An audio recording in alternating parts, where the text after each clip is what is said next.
એક સિગરેટ આપી દો ને ભાઈ. હાલો આપી દો ભાઈ. હા ભાઈબંધ હારું ને, લાવ તો ભાઈ એક સિગરેટ. હાલો આપી દો ભાઈ.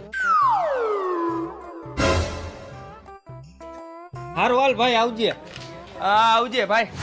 આ બીજું કઈ જોઈએ ભાઈ? ના ના બીજું કઈ નથી જોતું. કેટલા રૂપિયા દેવાના? અરે ભાઈ ખાલી 20 રૂપિયા દેવાના. કેના 20 રૂપિયા? કેદી ભાવ વધી ગયો? સિગરેટ તો બધી 10 રૂપિયાની જ મળે છે. પણ મેં તને ક્યાં કીધું કે સિગરેટના 20 રૂપિયા ભાવ થઈ ગયા હે? એક 10 રૂપિયા તારી સિગરેટના અને એક 10 રૂપિયા ઓલાની સિગરેટના. લાવ 20 રૂપિયા. હું ક્યાં એને ઓળખું? ખોટા બાનાનો કાઢ. તારો ભાઈબંધ હતો એવડો હોય તે જઈને સિગરેટ હરગાવી દીધી. સાના મોના 20 રૂપિયા લાવ નકર પકડતી રહે ને તારું નાક લાંબુ કરી નાખીશ. આલ્યો ભાઈ 20 રૂપિયા. કોઈ દી અહીંયા સિગરેટ પીવા ન આવું. તો મેં તને ક્યાં કંકોત્રી લખી હતી કે તું અહીંયા સિગરેટ પીવા આવ?